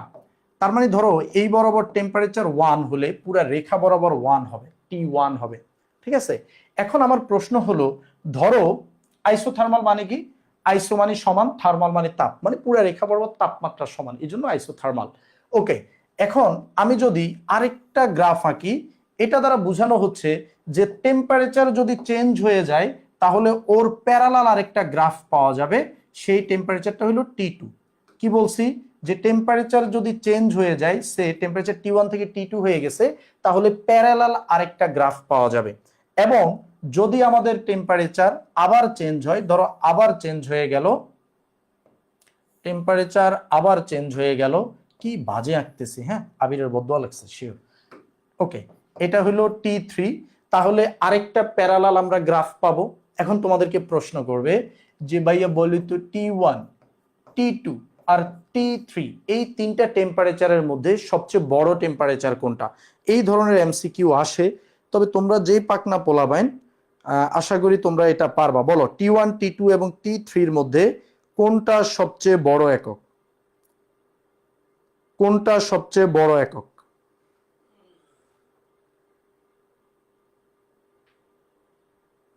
ভার্টিক্যাল লাইন টেস্ট করা লাগবে। বলো। আবির পাশ থেকে বোঝানোর চেষ্টা করতেছে ও ম্যাথ পারে, এসব বলে লাভ নাই। ও ভয় পেয়ে গেছে যখন দেখছে আল্লাহ কেমিস্ট্রিতে তো এরা সব ম্যাথ পড়ে ফেলতেছে, ও ভয় পেয়েছে। লাভ নাই আবির, এসব ম্যাথকে আমরা গুনি না, ঠিক আছে? এখন দেখো, একটু পরে trigonometry এখন নাই কেন? এখন খেয়াল করো, আমরা যখন এরকম কেস দেখব, হ্যাঁ অনেকে মুখস্থ করে ফেলছো যে যেটা উপরে থাকবে সেটা সবচেয়ে বড়, হ্যাঁ এটা অনেকে মুখস্থ করে ফেলছো, বাট প্যারা নাই, আমরা একটু বেসিকটা দেখি। যখনই এরকম তোমাকে কেউ কম্প্যারিজন করতে দিবে, তুমি কি করবা? তুমি এই বরাবর একটা দাগ টানবা, লম্ব বরাবর। তুমি চাইলে এটা ওয়াই অক্ষের প্যারালাল আঁকতে পারো, চাইলে আবার এক্স অক্ষের প্যারালালও আঁকতে পারো, ঠিক আছে? এই বরাবর একটা দাগ টানবা। দাগ টানার পরে তুমি দেখতে পাচ্ছ যে এই রেখাটা এখানে কয়েকটা পয়েন্টে দেখো, এখানে, এখানে এবং এখানে কি করছে, রেখাগুলোকে ছেদ করছে। যে বিন্দুগুলোতে ছেদ করছে তুমি ওই বিন্দুগুলো থেকে আবার এই দিকে গ্রাফ টানবা, আবার এই দিকে দাগ টানবা। আচ্ছা আমি এটা কালারটা চেঞ্জ করে দেই, পিঙ্ক করে দিলাম, ঠিক আছে? তুমি আবার এই বিন্দুগুলো থেকে ওয়াই অক্ষ বরাবর দাগ টানবা। হ্যাঁ, যদিও পরীক্ষার হলে এত টাইম নেই, পরীক্ষার হলে দিন শেষে মুখস্থ করে যাওয়াই এটা বেটার। হ্যাঁ, মানে মুখস্থ বলতে বুঝে বুঝে মনে রাখা, হ্যাঁ মুখস্থ বললে তো আসলে মেধা ধ্বংস হয়। সো আমি মেধা ধ্বংস করতে চাই না, তো মেধা ধ্বংস করতে চাই না বলে বলতেছি আর কি, যে মুখস্থ কইরো না, বুঝে বুঝে মনে রাখবা। হ্যাঁ ওকে, এ ভাই এমন করিচ্ছ কেন আমার ভাবে, চিকন হও চিকন হও। ওকে হয়েছে। এখন দেখো আমরা এই বরাবর কি দেখতে পাচ্ছি, যে এই বরাবর ভ্যালুগুলো চেঞ্জ হচ্ছে, তাই না? এই বরাবর ভ্যালুগুলো চেঞ্জ হচ্ছে, এখানে 1/p এর একটা ভ্যালু, এখানে আরেকটা ভ্যালু, এখানে আরেকটা ভ্যালু। এবং তুমি যদি চিন্তা করো 1/p এখানে যা ভ্যালু, এখানে তার চাইতে বেশি ভ্যালু, এখানে তার চাইতে, ও সরি 1/p এই বরাবর কনস্ট্যান্ট, কি বলতেছে, এই বরাবর 1/p কনস্ট্যান্ট হয়ে গেছে। কোন রেখা বরাবর কনস্ট্যান্ট? ওয়াই এক্সিসের সমান্তরাল রেখা বরাবর এক্স এর ভ্যালু ফিক্সড, তাহলে 1/p নিয়ে আমি আর ভাববো না, ঠিক আছে? তো এই যে T1, T2 আর T3 এদের এগেনস্টে, এদের বিপরীতে তুমি কিন্তু এখানে V1, V2 আর V3 পাবা। এখন তোমরা আমাকে বলো, এই যে T1 এর এগেনস্টে একটা V1 পাইলা, T2 এর এগেনস্টে পাইলা এবং T3 এর এগেনস্টে V3 পাইলা। এখন তুমি বলো V1, V2 আর V3 এর মধ্যে কে সবচেয়ে বড়? দেখাই যাচ্ছে যে যত উপরের দিকে যাবো ভ্যালু বেশি, তার মানে V3 সবচেয়ে বড়, তারপরে V2, তারপরে V1। এখন তুমি বলো তাপমাত্রার সাথে আয়তনের সম্পর্ক কি? খুবই নর্মাল সেন্স, যে ভাই আমি যদি তাপমাত্রা বাড়াই আয়তন বেড়ে যাবে। আবার বলতেছি তাপমাত্রা বাড়াইলে আয়তন বেড়ে যাবে। তো যেখানে আয়তন বেশি তার মানে তার টেম্পারেচারটাও বেশি। এই যে V3 যেটা, এর মধ্যে T3 বেশি, তারপরে T2, তারপরে T1। তাহলে আমি আবার বলি আমরা কি করব, আমরা প্রথমে ওয়াই অক্ষের সমান্তরাল একটা রেখা টানবো, তাইলে 1/p মানে এক্স অক্ষে যে ভ্যালুটা আছে 1/p এটা কনস্ট্যান্ট হয়ে যাবে, কারণ আমরা জানি ওয়াই অক্ষ বরাবর বা ওয়াই অক্ষের প্যারালাল বরাবর 1/p এর মান কনস্ট্যান্ট, এই বরাবর 1/p চেঞ্জ হবে না। না হইলে এই বিন্দু থেকে আবার আমরা ওয়াই অক্ষের উপর একটা লম্ব টানবো, এই বিন্দু থেকে লম্ব টানবো। লম্ব টানলে আমরা এই যে ছেদবিন্দুগুলা পাবো, এই ছেদবিন্দুগুলা হলো এক একটা ভলিউম বোঝায়, V1, V2, V3।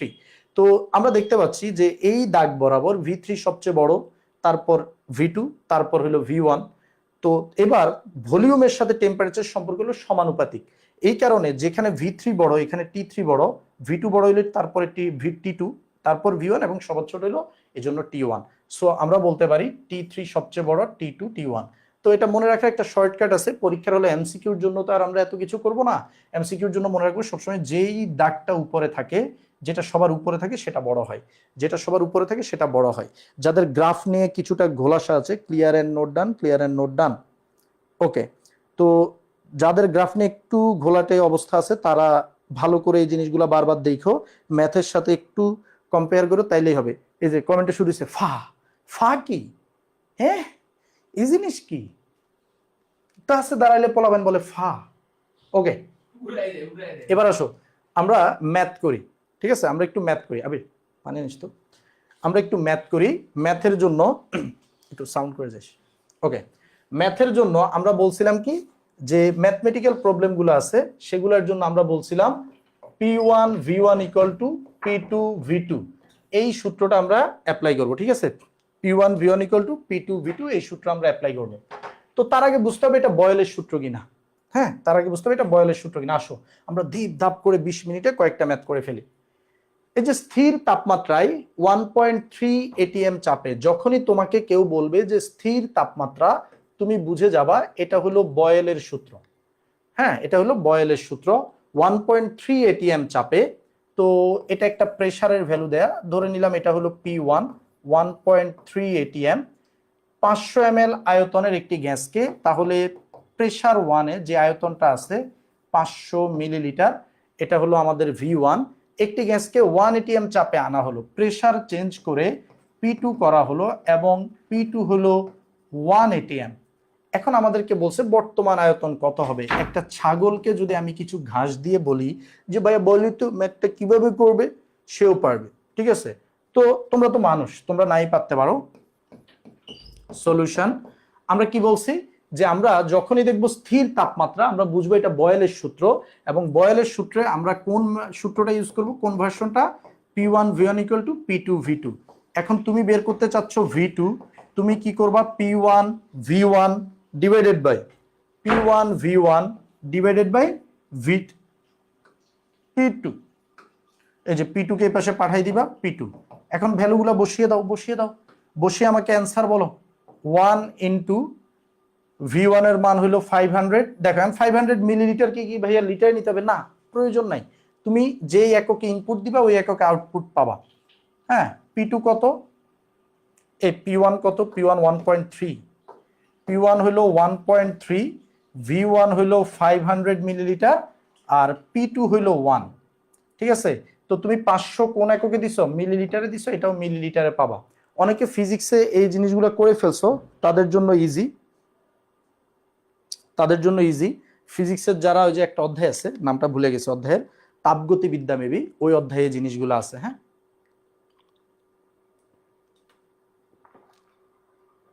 650 ml।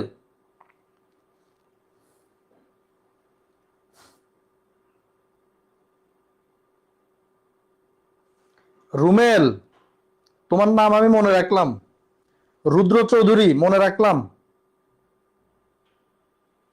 রিমিত Poddar ঠিক বলেছে, মেজবাউদ্দিন মাসফি। আচ্ছা, তোমাদের ক্লাস শুরু হচ্ছে না, না? ওকে,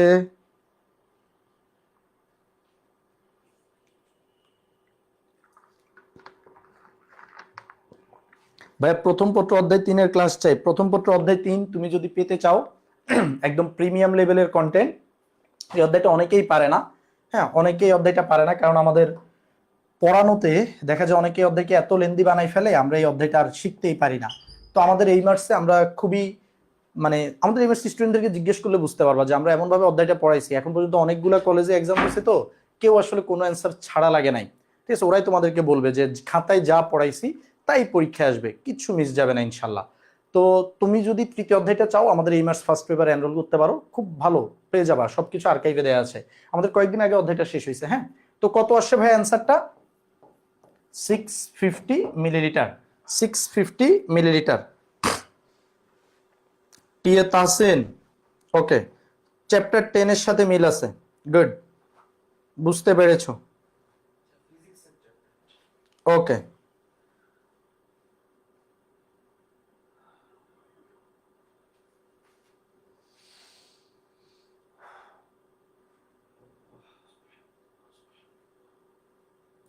ওকে, এবার আমরা পরের ম্যাথে চলে যাই। পরের ম্যাথটা হলো কি ভাইয়া আমাদের, স্থির তাপমাত্রায়। ও, দেখলেই বুঝে গেছো, গ্যাসের আয়তন এত থেকে হ্রাস করে এত করা হলো। আমি সব ম্যাথ করে দিব না কিন্তু। এটা হলো V1, হ্রাস করে যেটা করছো এটা হলো V2। যদি প্রাথমিক চাপ এত কিলো প্যাসকেল হয়, এটা হলো কি, এটা হলো P1 প্রাথমিক চাপ। তবে সংকোচনের পরে এর চাপ কত হবে, মানে তোমার কাছ থেকে P2 চাইছে কত। ভাইয়া যখন তুমি দেখবা সূত্রটা এরকম P1 V1 P2 V2, তখন তুমি যে কাজটা করতে হবে যে ভাই এই পাশে আর এই পাশে যখন সেম সেম রাশি আছে, এই যে এটা কিলো প্যাসকেলে আছে, তোমার মাথা কামানোর দরকার নাই, অ্যান্সারটা কিলো প্যাসকেলেই আসবে।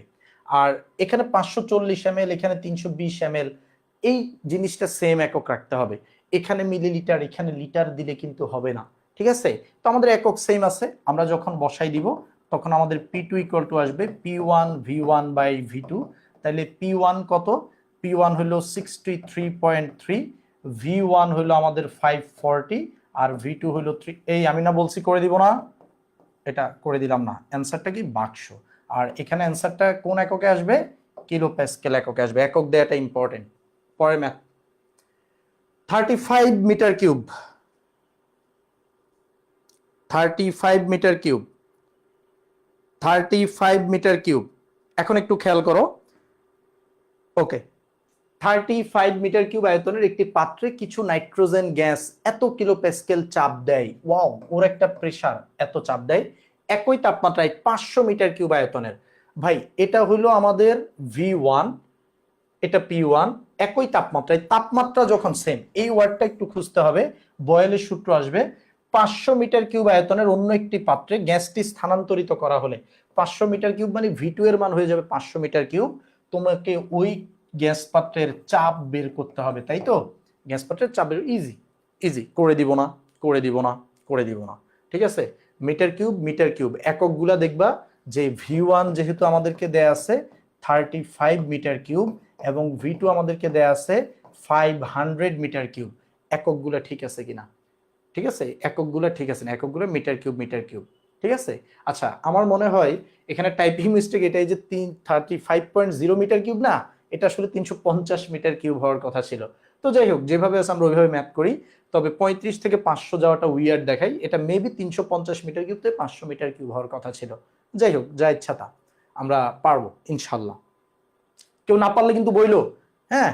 আমি তো সহজ বলে চলে যাচ্ছি, যদি তুমি কোনো কারণে না পারো, মনে হয় যে পারবো না, অবশ্যই বলবা কিন্তু, নাইলে পিঠের চামড়া তুলে গরুকে খাওয়াই দিব। ওকে ওকে ওকে,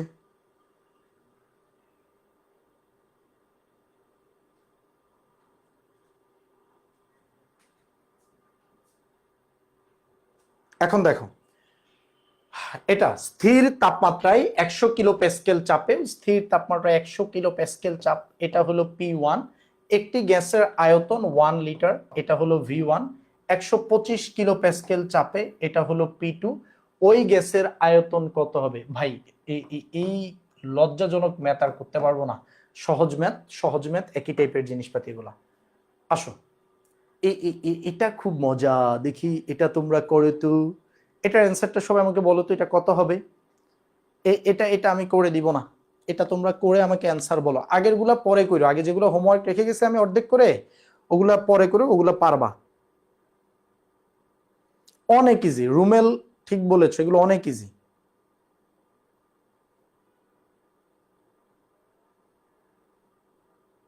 অহনা করে ফেলছে, অহনা খুবই ভালো, ওর কয়েকটা গুণ খুব ভালো। ও হলো ক্লাসে খুবই রেসপন্সিভ, এবং ক্লাস শেষ হওয়ার সাথে সাথে ও হলো নোট দিয়ে দিবে। হ্যাঁ, এজন্য ওকে আসলে আমরা সবাই, সব টিচারই ওকে চিনে।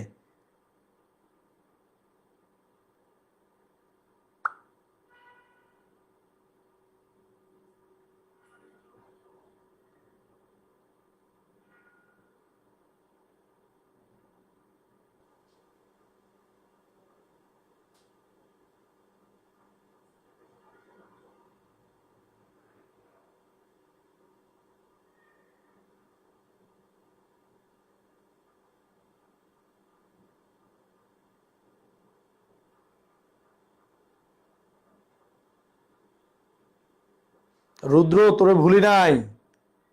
চান্দু, তুই ম্যাথের অ্যান্সার বল।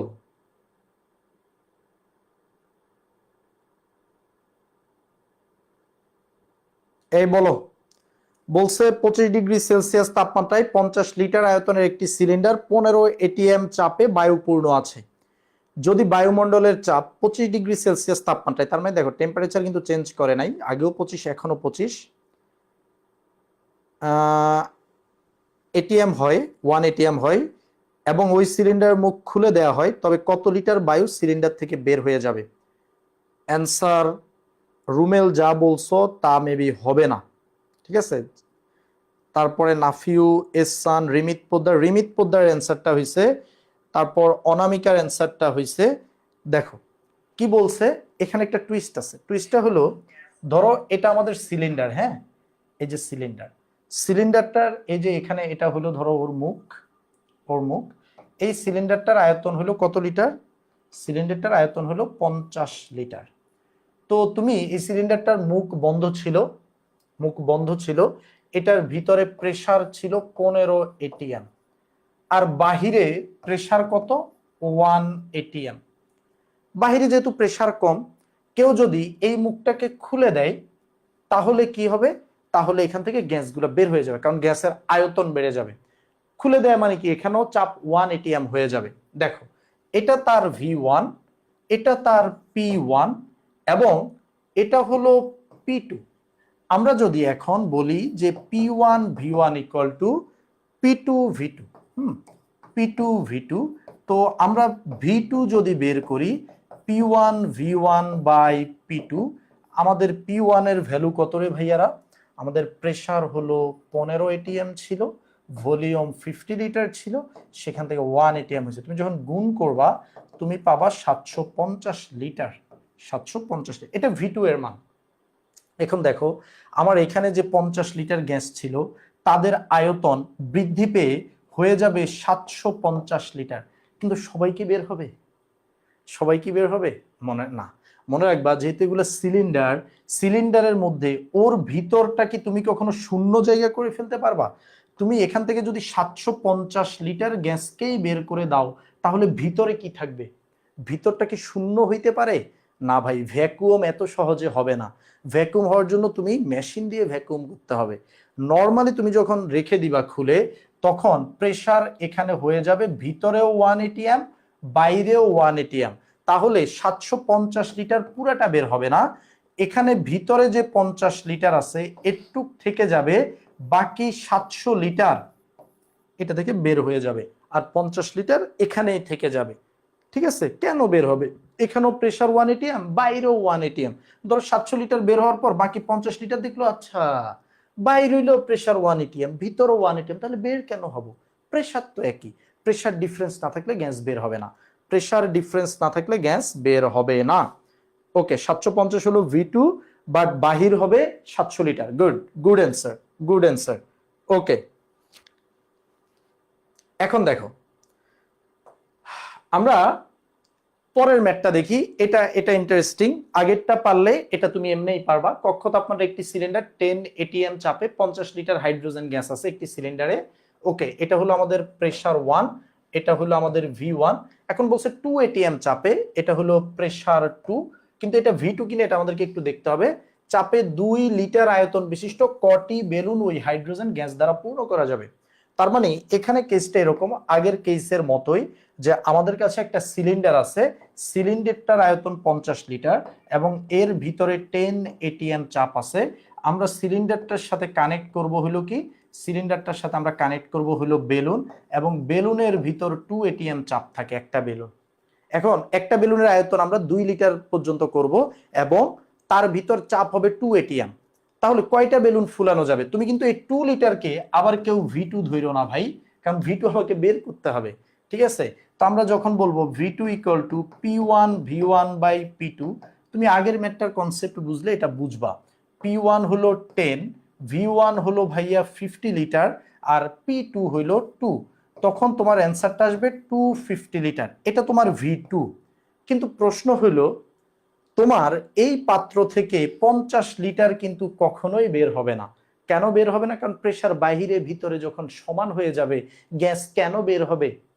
হ্যাঁ, এখানেও 2 atm, ভিতরেও যখন তোমার এই চাপ একটা টাইমে 2 atm হয়ে যাবে, বের হইতে হইতে কমতে কমতে, তখন তার বের হবে না, 50 লিটার কখনো বের হবে না। তাহলে আমরা বলতে পারি যদিও V2 আমাদের 250 লিটার, সুতরাং গ্যাস বের হবে কত লিটার? গ্যাস বের হবে কিন্তু 200 লিটার। তো 200 লিটার গ্যাস বের হবে, একটা বেলুন হলো 2 লিটার করে, তাহলে কয়টা বেলুন ফুলানো যাবে? সুতরাং বেলুন ফোলানো যাবে, এইটা তো একটা বাচ্চাও পারবে, বেলুন ফোলানো যাবে 200 ডিভাইডেড বাই 2t, তার মানে হলো 100টি। ভুল করলে অ্যান্সার আসবে 125টি, ভুল করলে অ্যান্সার আসবে 125টা। এই যে অনেকে আবারও ভুল করছো, শুনো, এই বেলুন ফোলানো কিন্তু তুমি সব গ্যাস দিয়ে বেলুন ফুলাইতে পারবা না। কিছু গ্যাস সিলিন্ডারে সব সময় থেকে যাবে, কিছু গ্যাস সিলিন্ডারে সব সময় থেকে যাবে। এই অঙ্ক আমার ভুল হয়েছে।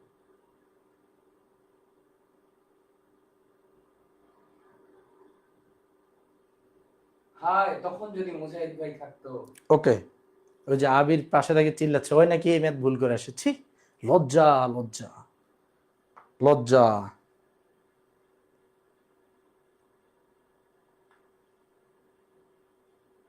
এখন দেখো, বয়েলের সূত্রের পরের ম্যাথ আমাদেরকে কি বলছে? স্থির তাপমাত্রায় 1 atm চাপে একটি নির্দিষ্ট ভরের গ্যাসের আয়তন 100 সেন্টিমিটার কিউব হয়। ওকে, ওই তাপমাত্রায় গ্যাসের চাপ পরিবর্তন করলে ওই গ্যাসের আয়তন, এই এই ম্যাথে ভুল আছে, হ্যাঁ, এখানে টাইপিং মিস্টেক, ওই আয়তন সেম রয়ে গেছে। হ্যাঁ, আয়তন 100 সেন্টিমিটার, এটা বাদ দিয়ে দিচ্ছি, এটা থাকবে না আমাদের, আমরা পরের ম্যাথে যাই। ওকে, এরপরটা দেখো, 25 ডিগ্রি সেলসিয়াস তাপমাত্রায় 1 atm চাপে নির্দিষ্ট পরিমাণ গ্যাসের যে আয়তন হয় তার 1/3 আয়তন হ্রাস করতে হলে ওই গ্যাসটিতে চাপের কি পরিবর্তন ঘটাতে হবে? Wow, amazing math. 1 atm চাপে, তার মানে এটা হলো আমার প্রেসার 1, মানে প্রাথমিক যে চাপ সেটা। কোন নির্দিষ্ট পরিমাণ গ্যাসের যে আয়তন হয় তার 1/3 আয়তন হ্রাস করতে, তার মানে দেখো প্যারা আছে কিন্তু, P1 যদিও বলা আছে, V1 কিন্তু বলা নাই। তুমি V1 সমান একটা ভ্যালু ধরে নাও, কত ধরবা? তুমি চাইলে XYZ যে কোনো কিছুই ধরতে পারো। হ্যাঁ, আমরা ধরে নিচ্ছি V, মিলাই V ধরি আর কি, তবে XY দিয়ে তুমি ধরতে পারো, কোনো প্যারা নাই। আচ্ছা, V2 কি হবে? V2 বলছে যে আয়তন তার 1/3 আয়তন হ্রাস করবে, তার মানে যে আয়তন আছে তার 1/3 হ্রাস করবে, মানে এই যে 3/1 হ্রাস করবে। দেখো V/3 মানে কি, V কে 3 ভাগ করে 1 ভাগ সে হ্রাস করে দিবে। তাহলে আমাদের V1 এর মান যদি V হয়, তাহলে এটা হলো V মাইনাস V/3। তো তুমি চাইলে এখানে কমন নিয়ে ফেলতে পারো, V যদি কমন নাও তাহলে 1 মাইনাস 1/3, ঠিক আছে, এভাবে রেখে দিতে পারো। আর তুমি যদি এটাকে x ধরতা, তাহলে এটা হতো x ইন্টু 1 মাইনাস 1/3, ইজি। ওকে, চাইলে প্রসেস করে ফেলতে পারো, বা ওই প্রসেস করলে কত আসবে? প্রসেস করলে আসবে মেবি 2V/3, এভাবে প্রসেস করে ফেলতে পারো, ঠিক আছে, ইজি। তো V1 পাইলা, V2 পাইলা, বলছে চাপের কি পরিবর্তন ঘটাইতে হবে, মানে P2 ইকুয়াল টু কত। তো আসো, আমি যদি এখন P2 বের করতে চাই, আমরা কি বলতে পারি যে P2 equal to P1 V1/V2। P1 এর ভ্যালু কত? P1 এর ভ্যালু হলো 1, V1 এর ভ্যালু হলো V, আর V2 হলো কত? V2 হলো 2V/3। তাহলে দেখো আমাদের 3টা যদি উপরে চলে যায়, তাহলে কি হবে? 3/2V, 3/2V। তাহলে এই সরি, V তো কাটাই যাবে, এত ATM। তাহলে আমার চাপ 1 থেকে কত হয়ে যাবে? আমার চাপ 1 থেকে হয়ে যাবে 1.5, 1 থেকে হয়ে যাবে কত? 1.5, যদি ভুল না করি আর কি। 3/2 মানে কি?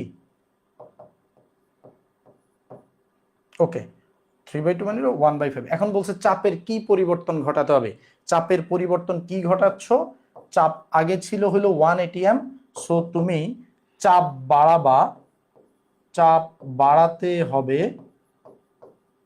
বাড়াতে হবে এই যে 1.5 মাইনাস 1 এটিএম, তার মানে হলো 0.5 এটিএম চাপ বাড়াতে হবে।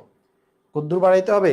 0.5 এটিএম চাপ বাড়াইতে হবে। ঠিক আছে, 0.5 এটিএম বাড়াইতে হবে। বলো এটা বুঝতে পারছি কিনা? ওই একই বেসিকের উপর বেস করে আস্তে আস্তে ম্যাথগুলো একটু জটিল হচ্ছে আর কি। ওকে, আমরা খুব তাড়াতাড়ি ক্লাসটা শেষ করে দিব, বাকি ম্যাথগুলো একটু দেখে ফেলো। ওয়াও, পরিবর্তন বের করে ফেলো, তোমরা তো সেরা। দেখো এই ম্যাথটা করি আমরা। বলছে স্থির তাপমাত্রায় 100 কিলো প্যাসকেল চাপে একটি মার্বেল সহ কোনো গ্যাসের আয়তন 150 সেন্টিমিটার কিউব। অর্থাৎ এখানে এরকম একটা কন্ডিশন যেখানে স্থির তাপমাত্রায় 100 কিলো প্যাসকেল চাপে, প্রেসার কত? প্রেসার হলো 100 কিলো প্যাসকেল চাপে কোনো গ্যাসের আয়তন, ঠিক আছে, এখানে যে টোটাল আয়তন আছে সেই গ্যাসের আয়তন হলো 150 সেন্টিমিটার কিউব। এবং বলছে এটা কিন্তু মার্বেল সহ আয়তন, এটা একটু বুঝো। এখানে ধরো কিছু মার্বেল আছে, যেগুলো হলো মার্বেল, এগুলা কি? মার্বেল। এই মার্বেল সহ টোটাল আয়তন 150 সেন্টিমিটার কিউব, মার্বেল সহ। এখন বলছে যদি চাপ 150 কিলো প্যাসকেল করে, এই যে 100 থেকে কত করে ফেলবে চাপ, এখান থেকে যদি 150 কিলো প্যাসকেল হয়ে যায়, এবং মার্বেল সহ ওই গ্যাসের আয়তন, এই যে মার্বেল তো মার্বেলই থেকে যাবে, ওর কিচ্ছু যায় আসে না, মার্বেল সহ তখন আয়তনটা হয়ে গেল 120 সেন্টিমিটার কিউব। আমাদেরকে বলছে মার্বেলের আয়তন কত। দেখো এই ম্যাথ যখন দিবে তুমি ধরে নিবা মার্বেলের আয়তন হলো এক্স। তো মার্বেলের আয়তন 100 কিলো প্যাসকেল চাপে যদি এক্স হয়, 150 কিলো প্যাসকেল চাপ বাড়াইলে কি মার্বেলের আয়তন কমবে? মার্বেলের আয়তন কমবে না। মার্বেল যেহেতু একটা কঠিন পদার্থ, তাই মার্বেলের আয়তন কি হবে না? কমবে না। মার্বেলের আয়তন এক্স ই থেকে যাবে। তো তোমাকে যদি আমি বলি যে এই পাত্রের টোটাল আয়তন তো 150, ভাইয়া বলো তো শুধু গ্যাসের আয়তন কত? শুধু গ্যাস, তুমি বলবো ভাই শুধু গ্যাস হলো 150 মাইনাস এক্স। কেন তুমি শুধু গ্যাস বের করতেছো? কারণ ভাই বয়েলের সূত্র তো গ্যাসের জন্য, মার্বেলের জন্য তো না, সেই জন্য আমরা শুধু গ্যাসের আয়তনটা বের করে রাখছি। এখানে শুধু গ্যাসের আয়তন কত হবে? 120 মাইনাস এক্স। শুধু গ্যাস, এক্সটাকে বাদ দিয়ে দিচ্ছি। তাহলে আমরা কি বলতে পারি না যে P1 V1 equal to P2 V2, আমাদের প্রেসার 1 হলো 100 কিলো প্যাসকেল, হ্যাঁ 100 কিলো প্যাসকেল, V1 এই যে প্রথম অবস্থায় V হলো 150 মাইনাস এক্স, P2 এর ভ্যালু কত? P2 হলো তুমি করছো 150 কিলো প্যাসকেল ইন্টু V2 হলো এই যে 120 মাইনাস এক্স। আমরা কিন্তু আয়তন বসানোর বেলায় শুধু গ্যাসের আয়তনটাই বসাবো, ঠিক আছে? পুরো আয়তন 150 এর 120 বসাবো না, পুরো গ্যাসের আয়তন, শুধু গ্যাসের আয়তনটা বসাবো। এখান থেকে তুমি একটা এক্স এর ভ্যালু পাবা, এক্স এর ভ্যালু যত সেন্টিমিটার কিউব পাবা সেটাই আমাদের মার্বেলের আয়তন। সেটাই কিসের আয়তন? সেটাই মার্বেলের আয়তন। ঠিক আছে, ওকে ওকে। রুমেল বলছে 60 সিসি, বিশ্বাস করলাম, ঠিক আছে, এরকমই হওয়ার কথা। নাফিসও বলছে গুড। এবার আসো একটা ম্যাথ, এটা একটা ম্যাথ, হ্যাঁ, খুব মজার ম্যাথ। এই ম্যাথটা তোমাদের হোমওয়ার্ক থাকবে, HW হোমওয়ার্ক থাকবে। তবে আমি ম্যাথটার কিছু বেসিক বুঝাই দেই, অনেকে অলরেডি করছো আমি জানি। আমি নেক্সট ক্লাসে দেখাই দিব যদি তোমরা না পারো। বলছে এই যে ধরো আমাদের পৃথিবী পৃষ্ঠে দাঁড়ায় আছি, তোমার কলেজে একটা বার্ষিক ক্রীড়া অনুষ্ঠান চলতেছে, তো এখানে তো বেলুন উড়ানো হবে, হ্যাঁ।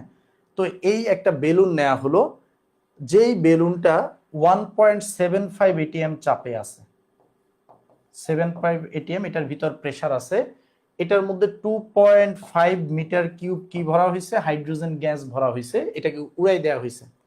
এখন তুমি আমাকে বলো তো, আমরা যখন বেলুন উড়াই, আমরা কি বেলুনটা সর্বোচ্চ যতটুকু ফুলতে পারে পুরোটুকু ফুলাই? না ভাই, পুরোটুকু ফুলাইলে তো ফেটেই যাবে। তো তারাও পুরাটুকু ফুলাই নাই, তারা 7/5 অংশ ফুলাইছে। তার মানে হইতে পারে যে বেলুনটা মনে হয় সর্বোচ্চ 3 মিটার কিউব পর্যন্ত ফুলতে পারে, আমরা মাত্র 2.5 ফুটে ফুলাইছি। তো এক্সাক্ট ভ্যালুটা তুমি পাবা এই যে 5/7 থেকে ক্যালকুলেট করলে ওর সর্বোচ্চ ভ্যালুটা তুমি পেয়ে যাবা, সর্বোচ্চ ভ্যালুটা পাবা। এখন কি হবে?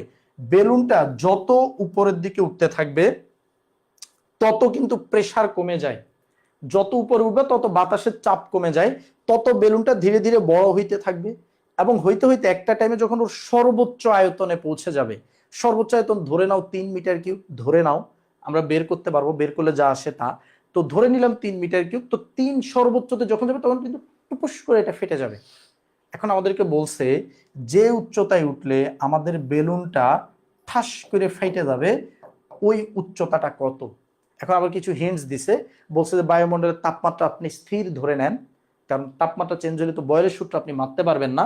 আর বলছে যদি প্রতি মিটার উচ্চতায় বায়ুমণ্ডলের চাপ এত মিলিমিটার মার্কারি করে হ্রাস পায়, মানে এই ভূপৃষ্ঠ থেকে 1 মিটার উঠলে এত মিলিমিটার কমে, আরেক মিটার উঠলে এত মিলিমিটার মার্কারি কমে, প্রত্যেক মিটারের জন্য এত মিলিমিটার মার্কারি করে কি পেয়ে যায়, হ্রাস পেয়ে যায়। এবং সেটাই আমাদেরকে বলছে।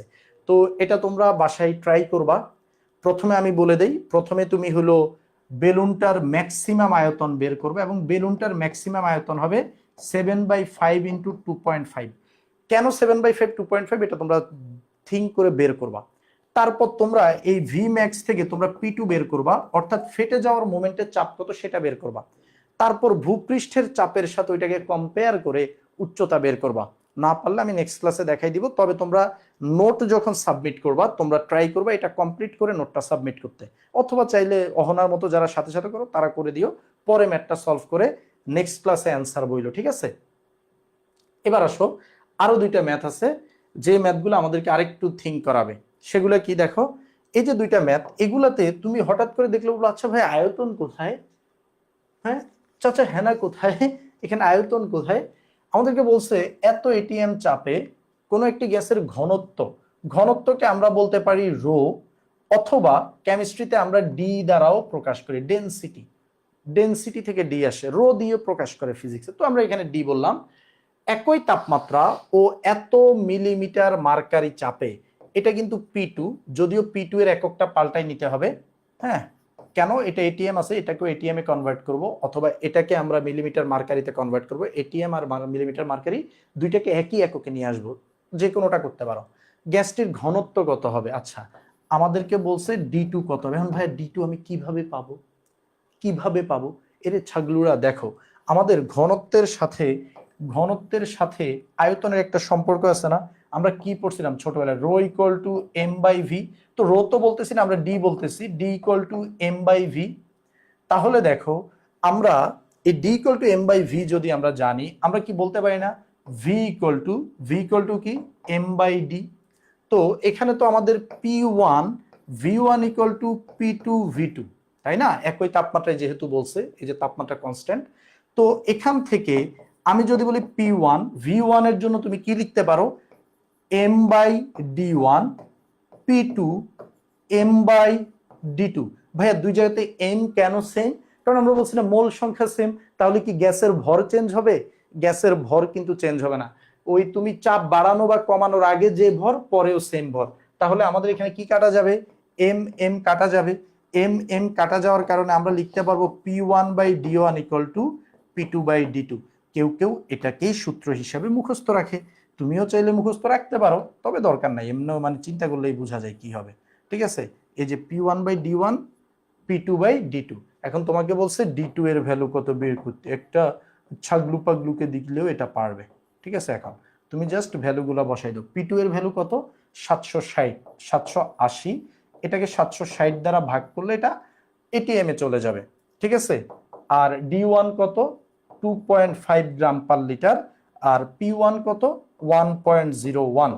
অ্যান্সার যেটা আসবে, অ্যান্সারটার একক হবে গ্রাম পার লিটার। তো আমি একটা ম্যাথ পড়াই দিলাম, আরেকটা ম্যাথ এখানে আছে, এখানেও আমাদেরকে সেম ভাবে বলছে ঘনত্ব এত, একই তাপমাত্রা ও তাপমাত্রায় চাপ 3 গুণ করা হলে গ্যাসটির ঘনত্ব কত হবে। এটা তোমাদের জন্য হোমওয়ার্ক থাকলো, ঠিক আছে? এটা কি থাকলো, হোমওয়ার্ক থাকলো। তাহলে আমি 2টা ম্যাথ, এর আগে অনেকগুলা আমরা রেখে দিছি হোমওয়ার্ক করার জন্য, তো মেইনলি 2টা ম্যাথ, এটা আর ওই যে বেলুনেরটা, তোমার স্কুলে যে বেলুন উড়ানো হয়েছে, বেলুনের ম্যাথটা আমি শুধু কনসেপ্টগুলা বলছি, আমি করে দেই নাই, কিন্তু এটা অবশ্যই নিজেরা থিঙ্ক করে করবা, কারণ এই ম্যাথ আমি যদি করাই দেই তার চাইতে বেশি লাভ হবে তুমি নিজে বুঝে বারবার ভুল করে পরে যখন আমার থেকে শিখে নিবে তখন আর বেটার শিখতে পারবা, ঠিক আছে? তাহলে আজকে এই পর্যন্ত। কারো যদি কোনো টপিকে ন্যূনতম কোনো সমস্যা থাকে অবশ্যই আমাকে নক করতে পারো, অথবা আমাদের ফেসবুক গ্রুপ ফাহাদস টিউটোরিয়াল যে গ্রুপটা আছে এই গ্রুপে তোমরা আমাদের নোটগুলো সাবমিট করো, যে কোনো প্রবলেম থাকলেও নোটের সাথে তুমি লিখতে পারো, নোটের ক্যাপশনে দিতে পারো, সেক্ষেত্রে আমরা হয়তো দেখে বুঝতে পারবো যে তুমি কি প্রবলেম ফেস করতেছো। তো সবাইকে আজকের মতো বিদায়। তোমাদের সবার জন্য দাওয়াত থাকলো আমাদের এই মাস সেকেন্ড পেপার কোর্সের। সেখানে আমাদের এটা তো আমাদের পরিবেশ রসায়ন অধ্যায়, এরপর কিন্তু অর্গানিক কেমিস্ট্রি আছে। অর্গানিক কেমিস্ট্রির আমাদের অলরেডি আর্কাইভ আপলোড করা আছে, যেখানে আমি ক্লাসগুলো নিয়েছিলাম, আর রাহুল দাদা কিন্তু ওইখানে অর্গানিক লাইভ নিবে। এট এ টাইম তুমি 2 জনের ক্লাস পেয়ে যাবা। তো বাকি অধ্যায়গুলো আমাদের আর্কাইভ দেওয়া আছে, অর্গানিক, পরিমাণগত, তড়িৎ, অর্থনৈতিক সবগুলোই দেওয়া আছে। তো তোমাদেরকে দাওয়াত রইলো। আশা করি তোমাদের কাছে কখনোই মনে হবে না যে তোমরা কোর্সটা নিয়ে কোনোভাবেই প্রতিযোগিতা থেকে পিছিয়ে আছো, বরং একটা কম্প্যাক্ট এবং একটা এক্সপার্ট প্রিপারেশন আমাদের এই মাস সেকেন্ড পেপার থেকে তোমরা পাবে। বেস্ট অফ লাক সবার জন্য। দেখা হবে পরের সপ্তাহের বৃহস্পতিবারে। অনেক বড় গ্যাপ। Bye bye.